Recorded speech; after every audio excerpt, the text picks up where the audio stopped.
had a field trip in those times. We went to the spring break for what I received. And we will decide together what to do. You help me ambush. They are going to kill every single person. What could you do then? On any side. The second news is that the Ecuadorian military intelligence. So we enter into the worst year of Ecuador in the 20th century. The perfect storm, the combination of three factors that killed us economically. First, El Niño. El Niño destroyed our shrimp farms and our banana plantation and all the roads that went to the ports, bringing the products to be exported. So we were relying only on oil exports and on loans from abroad. Then the oil price went down to $7 per barrel, the lowest price we have had since we started exporting oil in 1972. As in the budget, the oil was estimated in $14 by the Congress. We were receiving half of it. We didn't have the money to pay salaries to public servants. And they come to the streets to protest, to manifest, and they were right. They were needing their money. If the price of the dollar goes up, then you have a very high inflation. So the salaries of the people are melting. They cannot buy with the same amount of money what they bought before. Imagine three lines. One line of people going to the bank and saying, cash my check, give me my sucres.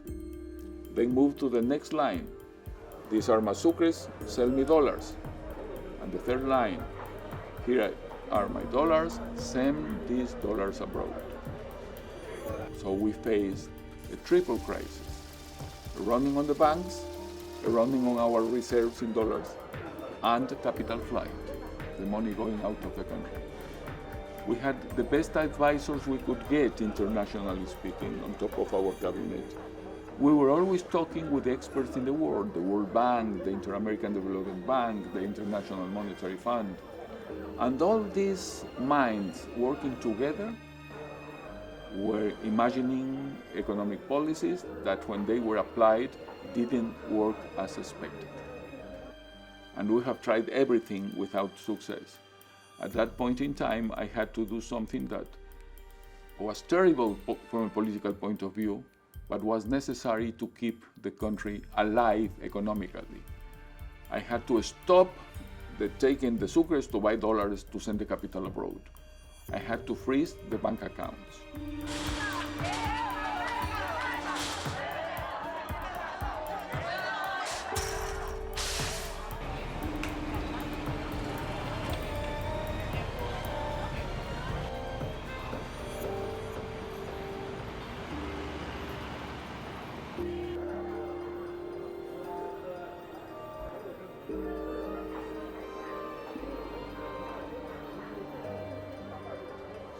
It was a fork. We have two options: dollarize or ban the movement of capitals. The Inter-American Development Bank said, we have a person that believes that dollarization is right for Ecuador. And he was at that time the chief economist of the Inter-American Development Bank, the IDB. And I'm called into a meeting with the IMF about what to do, etc. And the IMF was considering doing a program, putting money in, but they decide not to. We need to backstop Ecuador. ¿Qué está haciendo por eso?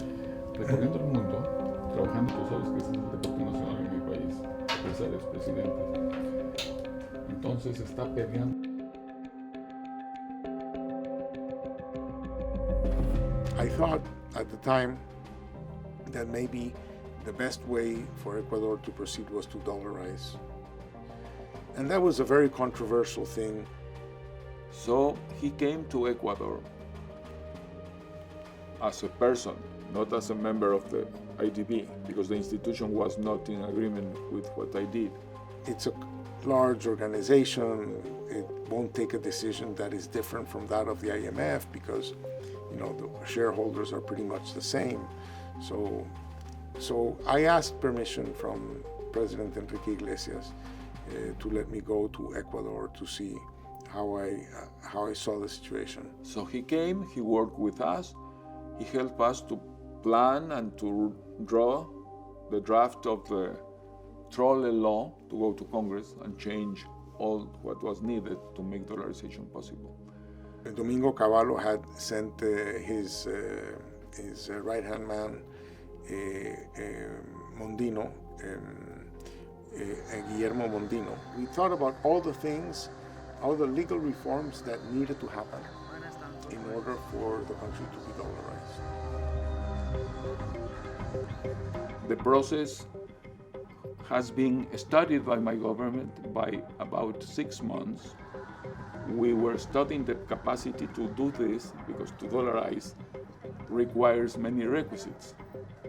For example, you need to have a controlled fiscal deficit. You need to have a clean banking system. We have already done that. The reason why I thought that dollarization could help is that the government was in a trap. It was in a trap because people didn't trust the government, and the only way to make them keep their money in the country was to pay these very, very high interest rates. But these very, very high interest rates were so hard for the government to pay that people would realize that it couldn't pay, so they want to leave the country.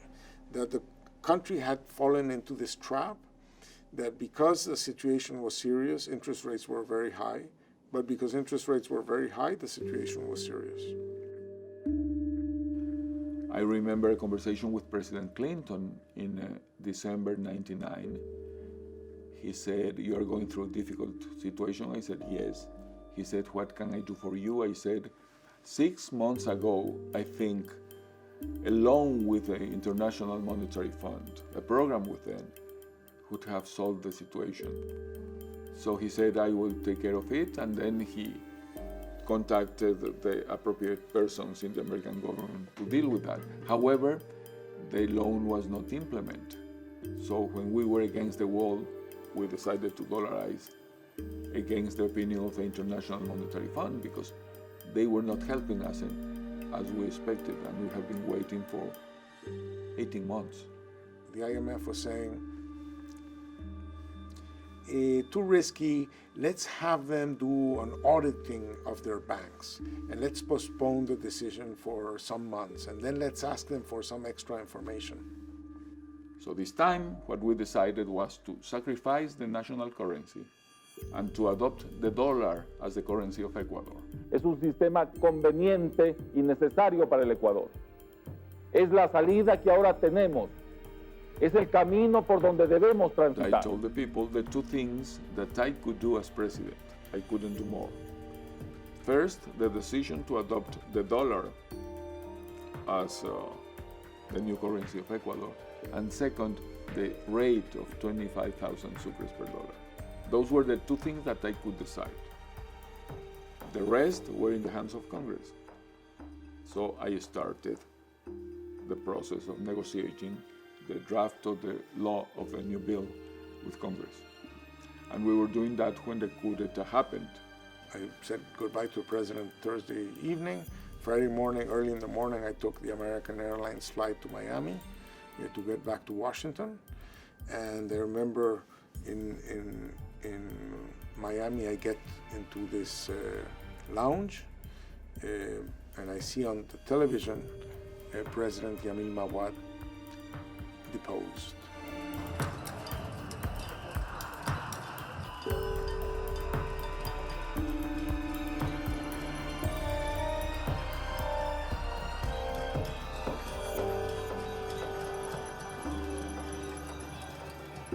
I could understand the situation they were going through. I understood the reactions they had, but they were in such pain, they cannot understand the lack of options that we had in the government, the enormous constraints we had that limited our movements. And to me, that was sort of like a shocking thing. The president had just announced the dollarization. Just the announcement of dollarization made interest rates on government bonds go down from 300% or something to 15%. the dollarization stabilized your salary. The same amount of money in January than in December. So suddenly, big chunks of the population, middle classes, lower middle classes, poor classes, were able to come and to buy an electrodomestic, to buy a car, to buy a house, because they became good credit risk. Inflation was not a problem anymore. And in 2 years, just 2 years, that can be a world record, we were out of the problems of '99.